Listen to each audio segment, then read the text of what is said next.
Podeis assentar, irmãos amados. Glória a Deus. Meus amados irmãos, nesta noite nós vamos, com a ajuda do Senhor Jesus Cristo, do seu Santo Espírito, meditar, aprender o que Deus tem para nos ensinar em Atos dos Apóstolos. Vamos ler Atos 1:1, em nome do Senhor. Atos dos Apóstolos, capítulo 1, versículo 1. Fiz o primeiro tratado, ó Teófilo, acerca de tudo que Jesus começou não só a fazer, mas a ensinar. Amém. Meus irmãos, Atos dos Apóstolos foi escrito pelo evangelista São Lucas. Lucas escreveu 2 livros, 2 tratados. O primeiro tratado foi o Evangelho, que leva o seu nome. E o segundo tratado foi este de Atos dos Apóstolos. Pastor, quem era Lucas? Lucas não era judeu, ele era grego, ele era um varão grego. Tudo indica que nascido em Antioquia, da Síria. E ele, irmãos, além de médico, ele era médico por profissão. A própria Bíblia diz que ele era médico, lá em Colossenses. E ele era historiador.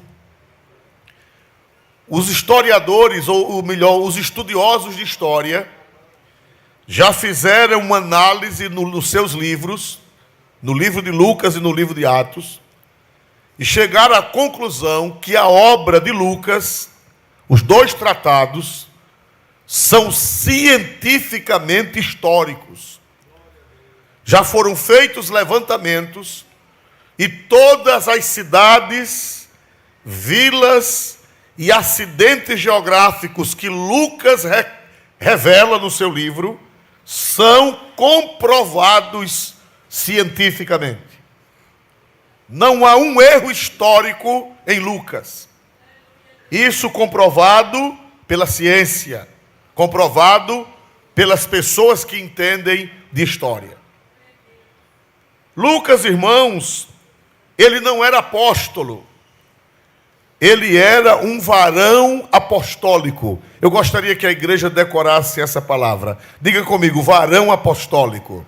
Varão apostólico. Pastor, o que é um varão apostólico? Um varão apostólico é um homem que não era apóstolo, mas tinha uma ligação próxima com um dos apóstolos. Por exemplo, na Bíblia tem 2 homens que não eram apóstolos no Novo Testamento. E foi aceito o seu livro. Um era Lucas e o outro era Marcos. Marcos não era apóstolo. Mateus era apóstolo. João era apóstolo. Mas Lucas e Marcos não eram apóstolos. E por que os escritos dele foram aceitos? Porque os escritos deles foram aceitos como canônicos. Porque eles não eram apóstolos, mas eram varões apostólicos. Porque Lucas foi discípulo de Paulo. Era ligado a Paulo. E Marcos era ligado a Pedro. Então, como eles eram varões ligados aos apóstolos, não eram apóstolos, mas eram o quê? Eu quero ouvir a resposta da igreja. Eles não eram apóstolos, mas eles eram o quê, meus irmãos? Varão apostólico. Varões apostólicos. Por isso que os escritos deles são canônicos. São considerados inspirados. Porque eles eram ligados aos apóstolos. Lucas era discípulo de quem? Vê se vocês aprenderam. Lucas era ligado, discípulo de quem? Paulo. E Marcos era discípulo ligado a quem? Pedro. Então era como se fosse o próprio Paulo que estivesse escrevendo e como se fosse o próprio Pedro que estivesse escrevendo. Por isso que eles não são apóstolos, os outros são. Os outros são apóstolos, mas eles não são. Mas são varões apostólicos. Amém? Então, irmãos amados, ele escreveu esse livro que abrange 30 anos depois da subida de Jesus para o céu. Esse livro abrange 30 anos de história. 30 anos de história. Ele vai do dia de Pentecostes, da ressurreição de Jesus, do dia de Pentecostes, até a prisão de Paulo em Roma pela segunda vez. Meus amados irmãos, ele escreve a um homem chamado Teófilo. Esse homem, no livro de Lucas, ele é chamado de excelentíssimo. Vamos ver isso, Lucas 1:1. Glória a Deus. Vamos ver Evangelho de São Lucas 1:1. Ele é chamado de excelentíssimo. Tendo, pois, muitos empreendido, por em ordem, a narração dos fatos que entre nós se cumpriram, prossiga. Segundo nos transmitiram os mesmos que os presenciaram desde o princípio e foram ministros da palavra. Prossiga. Pareceu-me também a mim conveniente descrevê-los a ti, ó excelentíssimo Teófilo. Lucas escreve o evangelho a um homem e ele usa um pronome de tratamento chamando-o de, o que, irmãos? Excelentíssimo Teófilo. Quando você chama uma pessoa de excelentíssimo, é porque essa pessoa é o quê? Me ajudem. Um alto escalão. Esse Teófilo, ele era de Alexandria, no Egito. Ele era um homem culto, ele era um homem rico, e ele era um homem amigo do Evangelho. Era um homem que, quando Lucas escreveu o Evangelho, ele não era crente. Ele era um grande oficial romano. E Lucas escreveu e dedicou a ele a obra. Se vocês não sabem, na antiguidade, muitos autores escreviam um livro e dedicavam a um rei, dedicava a uma pessoa ilustre. Por exemplo, as Institutas de Calvino, elas são escritas e dedicadas ao rei Francisco I da França. Ao rei Francisco I da França. Então era costume se fazer uma obra literária e oferecer a uma pessoa ilustre. Então esse excelentíssimo Teófilo era um homem rico, era um homem de alto gabarito, não sabemos se era militar, ou se era um cônsul romano, ou se era um procônsul, ou se era um governador, um prefeito, não sabemos. Quando chegar no céu, a gente vai saber. Mas Lucas, no Evangelho, o chama de... Me ajude, um pronome de tratamento, ele o chama de... Excelentíssimo. Excelentíssimo o que, irmãos? Teófilo. Teófilo no grego quer dizer amigo de Deus. Amigo de Deus significa teófilos, quer dizer amigo de Deus. Meus amados irmãos, agora que coisa linda. Tudo indica que esse homem financiou Lucas. Os irmãos sabem que para se produzir um livro precisa pesquisa. E Lucas foi à Palestina. Lucas foi a Israel para fazer uma pesquisa de campo.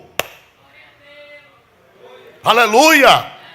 Segundo a tradição, ele teve várias entrevistas com a Virgem Maria. Lucas é o único que fala detalhes do nascimento de quem? De Jesus. Os outros evangelistas falam, mas não com os detalhes de Lucas.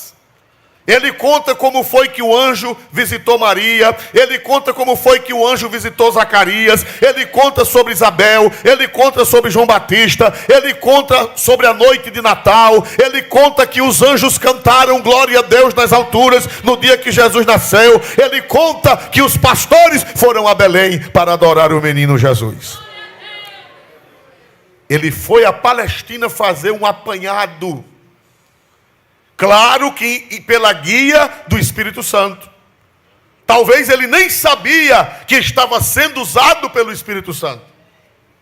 Glória a Deus. E meus amados irmãos, ele pesquisou, fez uma pesquisa de campo com as testemunhas oculares. Olha, irmão, interessante. A Bíblia é o único livro religioso que é histórico, que é baseado na história. Tem lugares reais, tem acidentes geográficos, tem datas, tudo.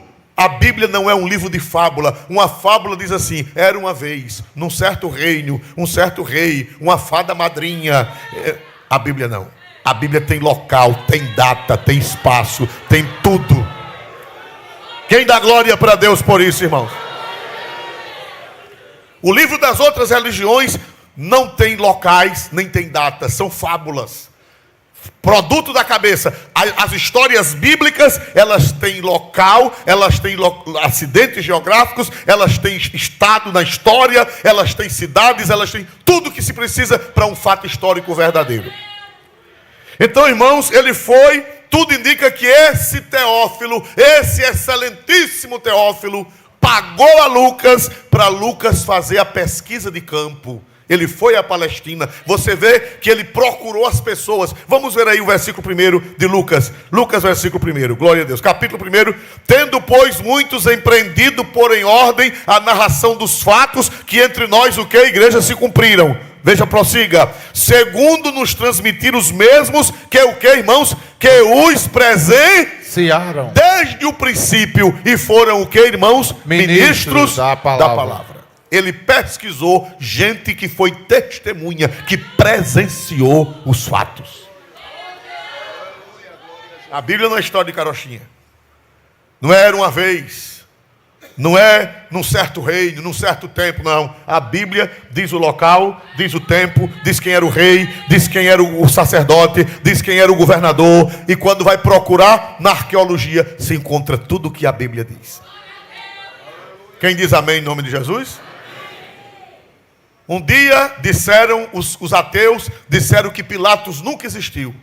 Pilatos nunca existiu. Eles diziam porque nunca tinham achado nada na arqueologia que comprovasse a existência de Pilatos. E Deus disse: está certo, fica aí. E a pá dos arqueólogos foi cavando. E agora, na década de 60, cavando em Cesareia Marítima, acharam um monumento, uma placa de mármore com o nome de Pôncio Pilatos. E os arqueólogos e os ateus, ó. O que a Bíblia diz é a verdade. Está lá a placa no Museu de Israel até o dia de hoje. Então, meus amados irmãos,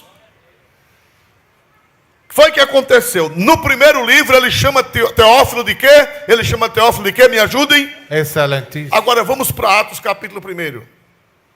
Atos capítulo 1, versículo 1. Glória a Deus. Fiz o primeiro tratado, ó Teófilo. Pronto. Quando ele escreve Lucas, o primeiro tratado, ele chama de excelentíssimo Teófilo.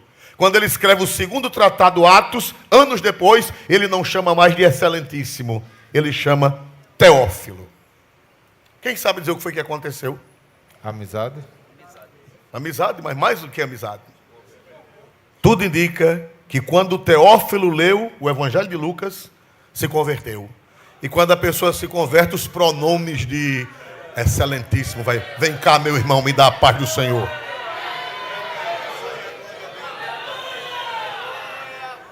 Ele já não chama mais de excelentíssimo. Ele diz: ó Teófilo.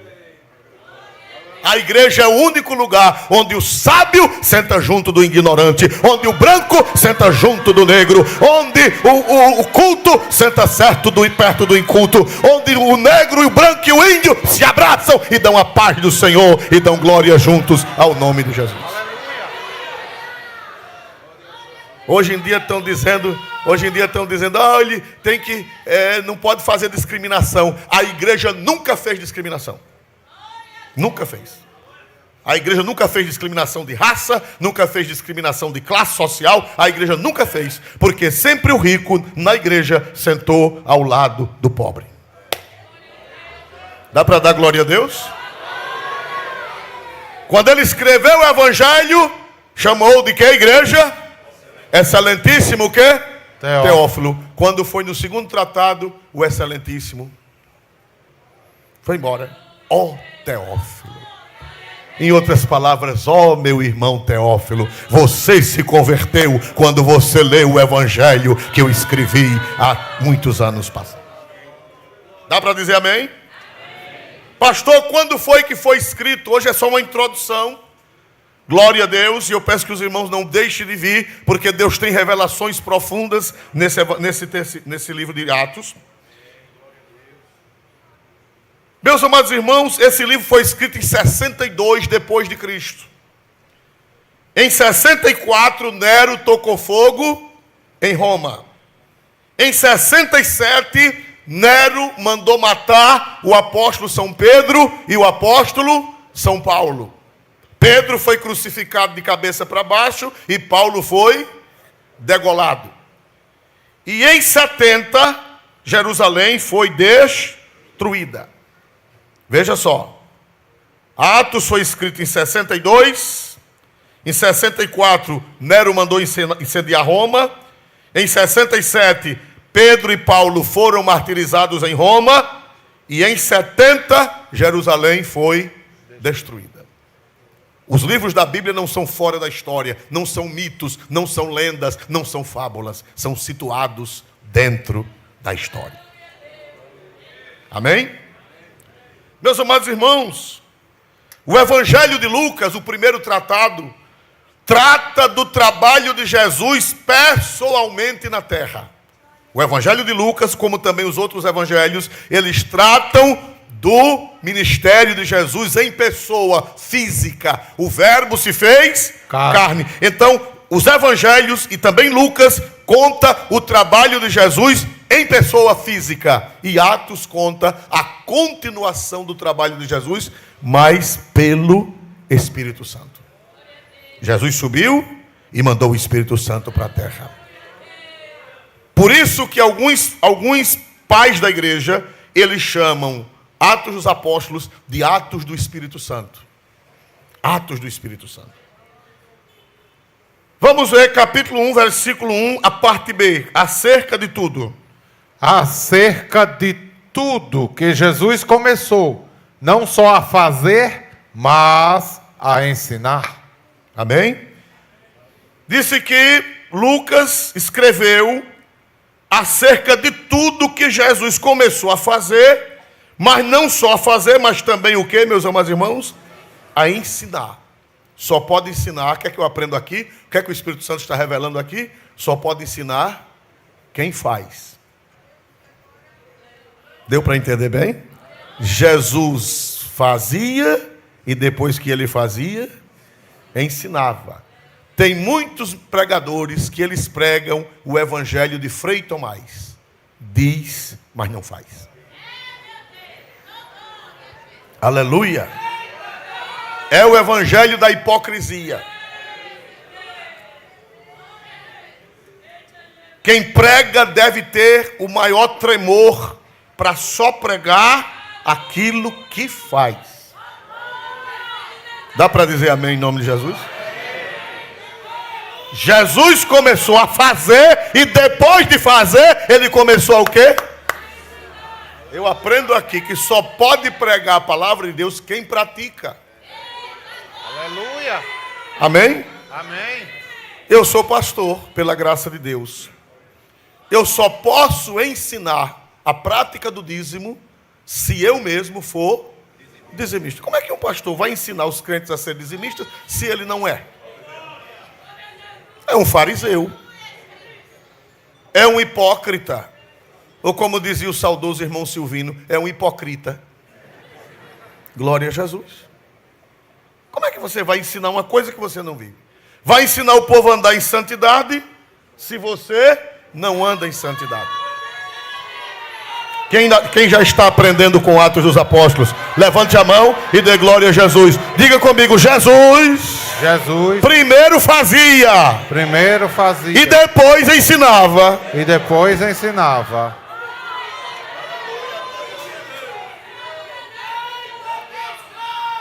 Como é que você vai cobrar dos outros aquilo que você não pratica? Isso chama-se incoerência. É uma incoerência. Olha, irmão, crente tem que ser assim. Crente tem que ser assim, e se ele não pratica?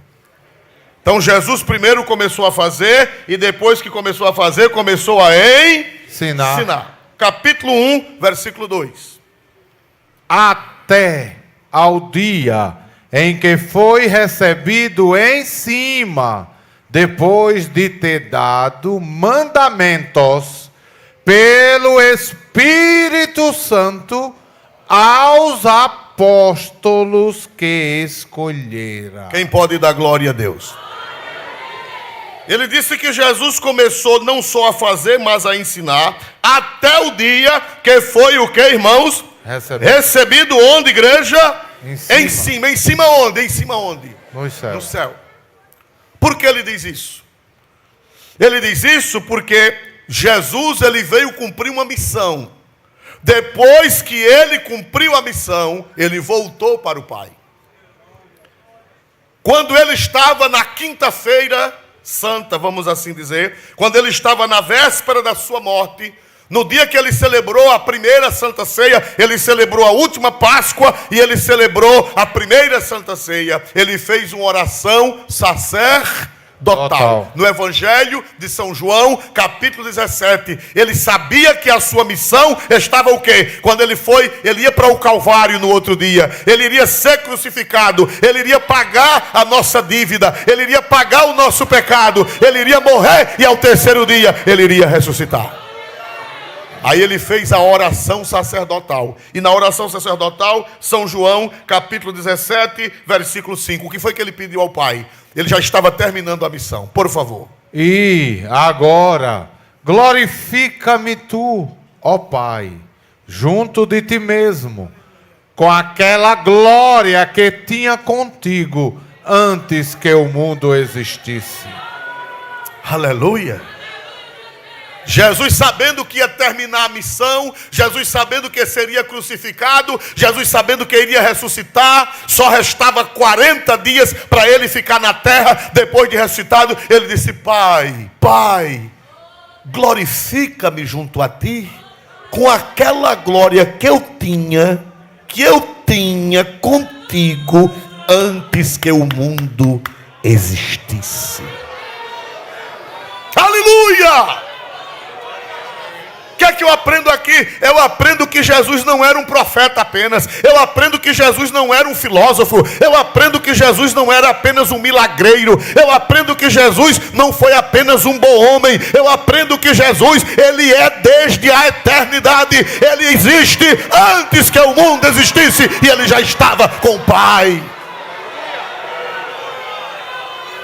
Se eu fosse você, eu dava glória para este Jesus que existe antes que o mundo existisse.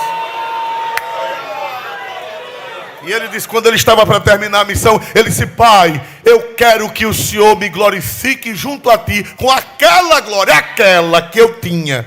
Por que ele disse aquela que eu tinha? Porque para salvar a humanidade, ele teve que deixar a sua glória. Forma de Deus. Ele se fez carne no ventre da virgem. Ele se fez homem do ventre da virgem. Ele deixou a glória, como diz aquele velho hino, deixou o esplendor de sua glória. Por isso que está escrito que ele é Deus de Deus, luz da luz, Deus verdadeiro de Deus verdadeiro, gerado, não criado e consubstancial com o Pai. Glória, aleluia. Aleluia. Aí Lucas diz, olha, depois que ele cumpriu a missão, ele foi recebido onde? Lucas diz, depois que ele cumpriu a missão, ele foi recebido onde, irmãos? Em cima. Pastor, e o que foi que o Senhor Jesus, ele foi fazer lá em cima? Lucas disse que depois que ele cumpriu a missão, ele foi recebido em cima. E o que foi que ele foi fazer lá em cima? O que é que ele está fazendo atualmente? Tem algumas seitas que dizem que Jesus demorou para chegar no céu. Tem uma seita que diz que Jesus demorou 1844 anos para chegar no céu. E essa seita tem aqui em Maceió. Viagem longa é terrível. Era melhor ter ido a pé, glória a Deus. É uma seita. que eles guardam um dia diferente do nosso. Só vou dizer isso. Eles dizem que Jesus só chegou no céu em 1844. Mas a minha Bíblia diz que ele, no dia que subiu, foi recebido em cima. Quem crê que Jesus chegou lá no mesmo dia, na mesma hora, dê um glória para Jesus. Ele não demorou 1844 anos. Ele foi recebido em cima. Aleluia! Aleluia!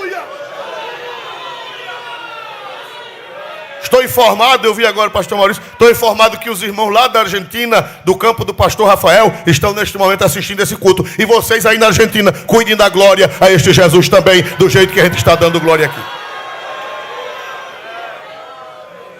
Foi recebido onde? No dia que ele subiu para o céu, ele foi o quê? Recebido onde? Em cima. Não demorou 1844 anos que ele entrou, ainda foi varrer o santuário celestial, pega o livro de Daniel, faz uma confusão, faz uma maracutaia e diz que Jesus foi limpar o céu em 1844. Limpar o céu. Quem já viu dizer limpar o céu?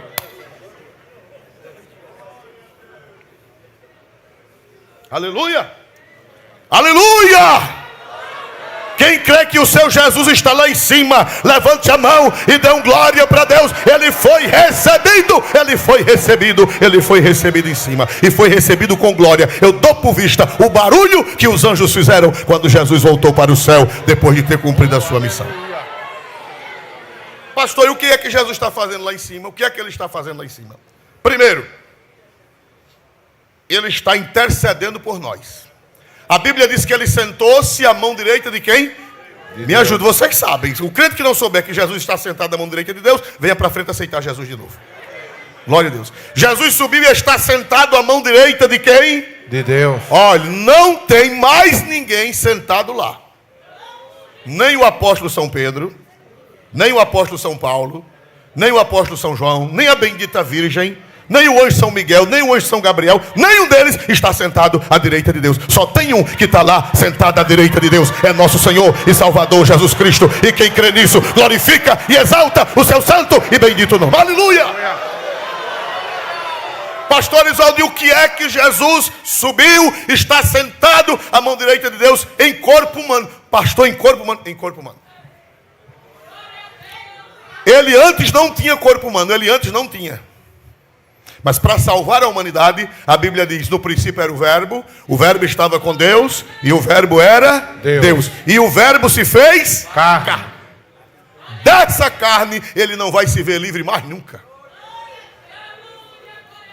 Vocês pensam que Jesus está lá só em espírito? Não, ele está lá em carne, ele subiu em carne. Agora, em carne glorificada. Vamos ver primeiro, para provar que Jesus está lá no céu em corpo humano. Ei, irmão, que coisa, pastor, como é que o corpo humano entra lá? E o céu não vai entrar quando você for transformado?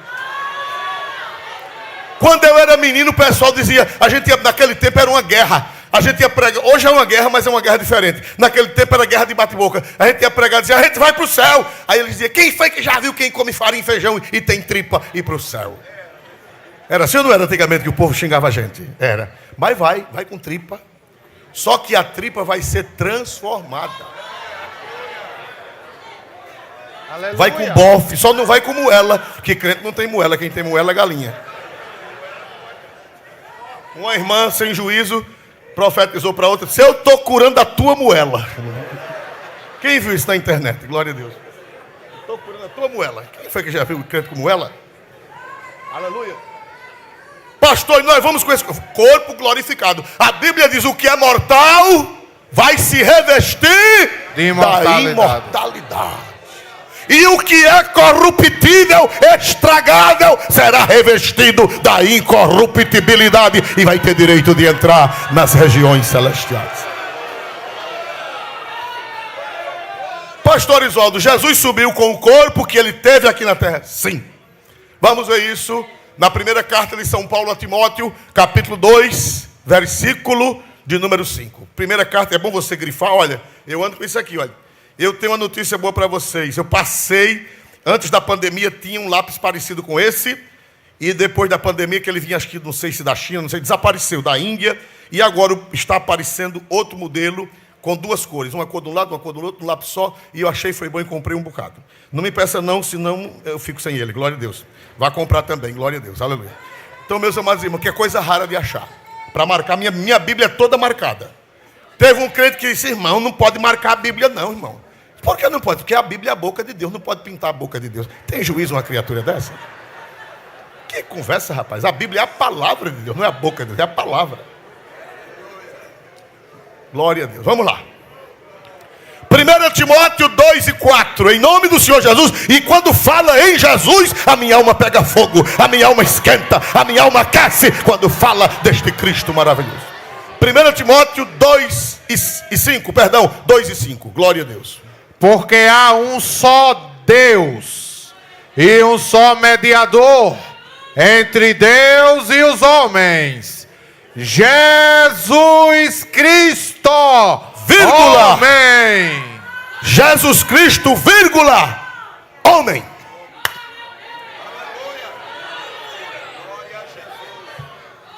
Lá no céu, Jesus voltou até a glória.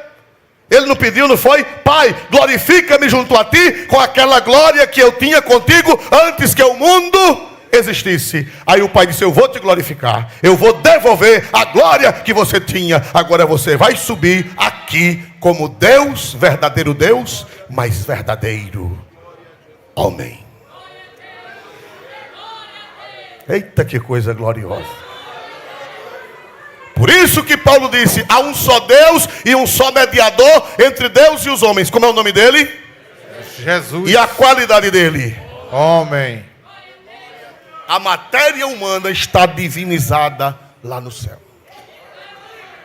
Eita, que dá vontade de dar glória. Jesus foi na nossa frente.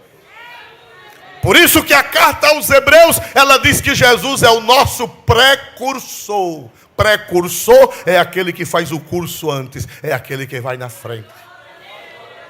Oh, aleluia. E ele é o que lá? Lucas disse que ele subiu e foi recebido lá em cima. Primeiro, para ser o nosso mediador. A Bíblia diz, há um só Deus. E um só o quê? Mediador. Entre Deus e quem? Os homens. Olha para cá. Por que é que essa igreja não ora a outra pessoa? Fulano, interceda por mim junto de Deus. São Benedito, por favor, interceda por mim. São Nicolau, por favor, eu lhe ofereço uma vela se o senhor interceder por mim. Não peça a São Nicolau. Não peça a São Birimbau. Porque só quem está lá para fazer ligação entre Deus e os homens é Jesus Cristo, homem. Eita, glória! Ele morreu, ele ressuscitou e ele subiu. E ele está lá sendo o nosso quê? O nosso quê? Mediador. Foi fraco. O nosso quê, igreja? Mediador. O que é o mediador? É aquele que faz a ligação.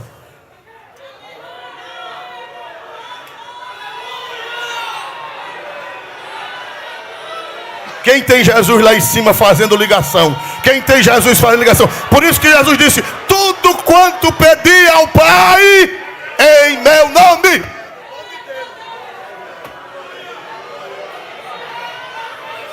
Aleluia. Que Cristo maravilhoso.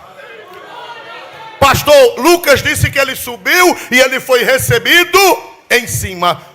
Romanos 8:34. O que é que ele está fazendo lá em cima? O que é que ele está fazendo lá em cima? Sentado, à mão direita de quem? À mão direita de quem? De Deus. Pastor, e onde está Pedro? Onde está Paulo? Onde está Maria? Onde está José? Onde está Moisés? Onde está Elias? Onde está Jeremias? Onde estão os nossos pais, os nossos avós que já morreram cristãos, que morreram servindo? Onde é que eles estão? Jesus disse onde é que eles estão. Jesus disse ao ladrão que morreu e se arrependeu. Ele disse, na verdade te digo que hoje estarás comigo no paraíso. Eles não estão lá na sala do trono, eles estão no paraíso.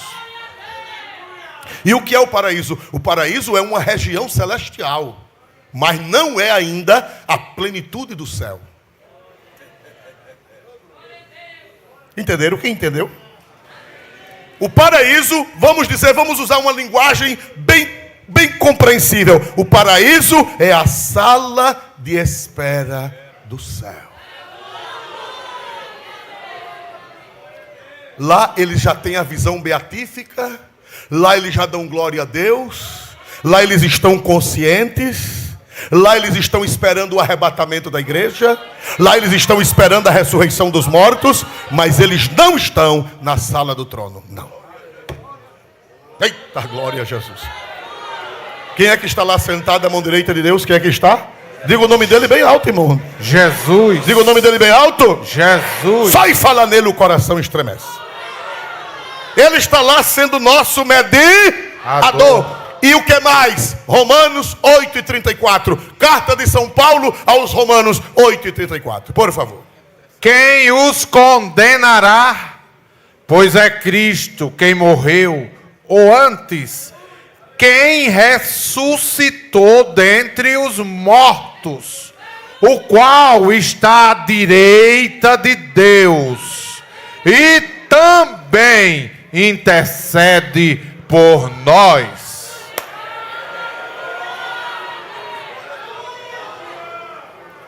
Quem é que está lá sentado à mão direita de Deus intercedendo por nós? Irmão, Jesus conhece a gente todos? Sim. Conhece todos nós? Conhece? Sim. Irmão, por que Jesus conhece todos nós? O apóstolo São Pedro, ele não pode conhecer todo mundo. A bendita Virgem, por mais santa que ela foi, ela não pode conhecer todo mundo.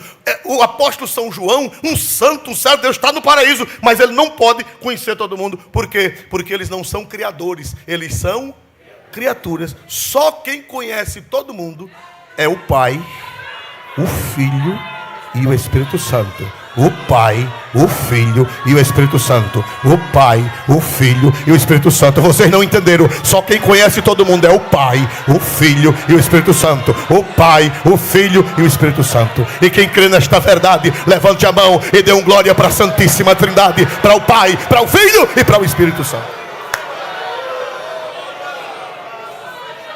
Olhe para cá.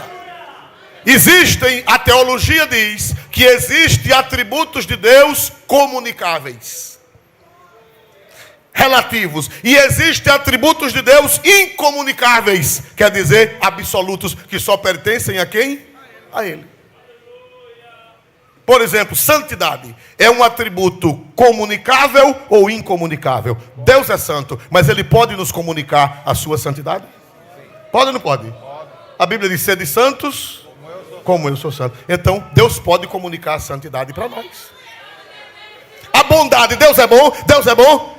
É um atributo de Deus a bondade? É ou não é? É. Mas é incomunicável ou é comunicável? Comunicável. Por quê? Porque Ele é bom, mas Ele pode colocar a bondade em você. Deus é justo. Esse atributo é incomunicável ou é comunicável? Deus é justo. É comunicável. Ele é justo e Ele quer que eu e você sejamos justos também. Aí a gente ora: Jesus, eu sou tão ruim. Aí Jesus diz: eu vou botar um pouquinho da minha justiça no seu coração. Agora, existem atributos da divindade incomum que eles não passam para ninguém. Por exemplo, onisciência. Onisciência. O que quer dizer onisciência? Que conhece tudo. Onipotência. O que quer dizer onipotência? Que tudo pode. E onipresença?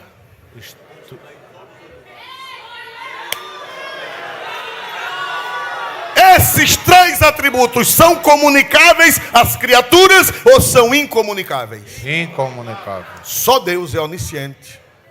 Só Deus é onipotente. Só Deus é onipresente. Pastor, e Jesus é? É, porque Jesus é consubstancial com o Pai. Jesus é Deus. E o Espírito Santo é onipresente? É ou não é? É. A Bíblia diz: para onde me irei do teu Espírito? Onde é que eu vou? Para onde eu for, o Espírito Santo está. Agora, uma pergunta que não ofende. Pedro é onipresente? João é onipotente? Severino do Ramo é onisciente?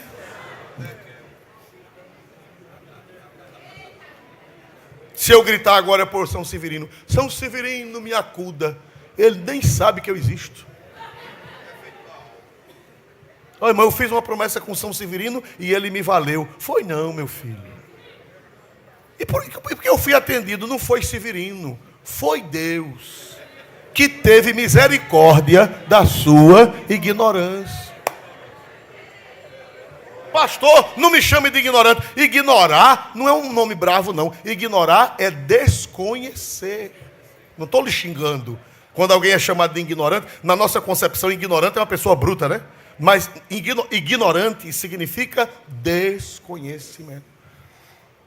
Você, pastor, eu fiz uma promessa com Santa Clara. Não sei se é do café, glória a Deus. E ela me valeu, pastor. Eu fui curado. Meu filho, Santa Clara não é onipresente, não é onisciente, nem é onipotente. Ela não sabe nem que você existe.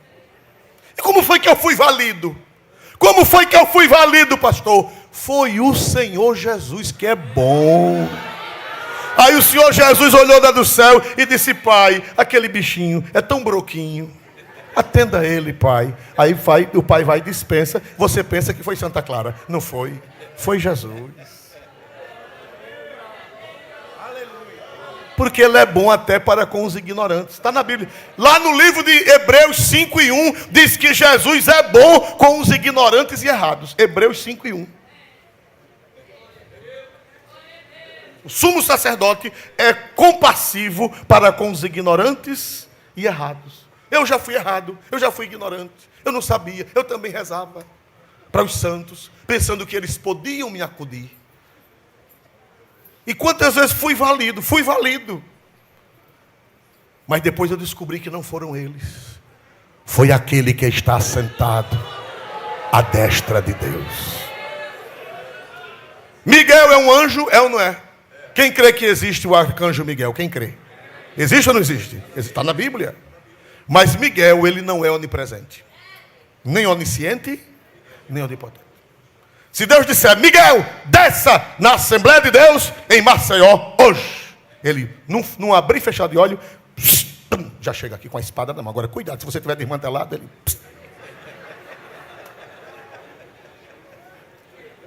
Agora, ele não pode estar aqui em Maceió e ao mesmo tempo no Japão. Apesar de ser espírito, mas eles não têm atributos divinos. Aleluia. Aleluia. Irmão, não dá vontade de dar glória a Jesus, não?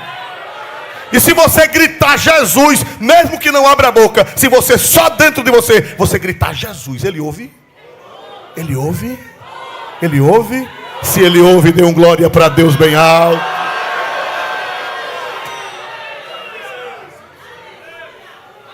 Vou encerrar. Olha, irmão, tenho duas páginas para pregar hoje. O que é que eu faço? Glória a Jesus. Já tem gente com raiva, já está saindo, glória a Deus.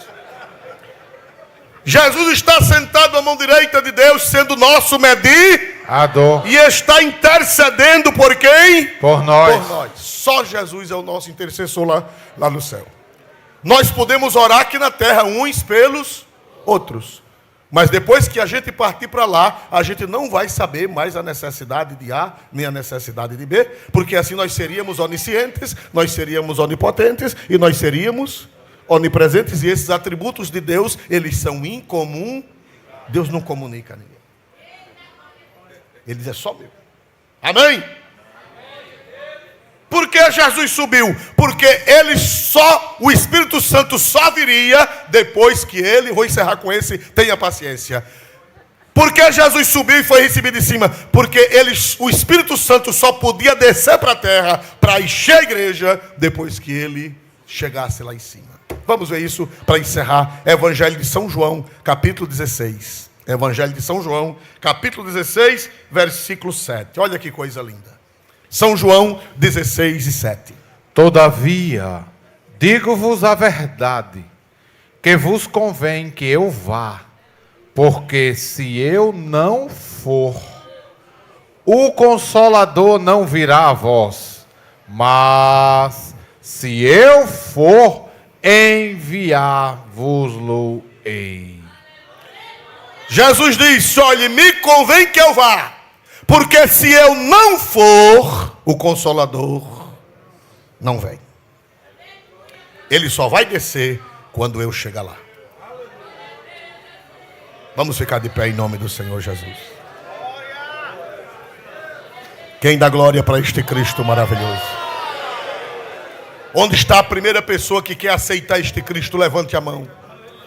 A primeira pessoa nesta noite que quer aceitar este Cristo. Este é o Cristo da Bíblia.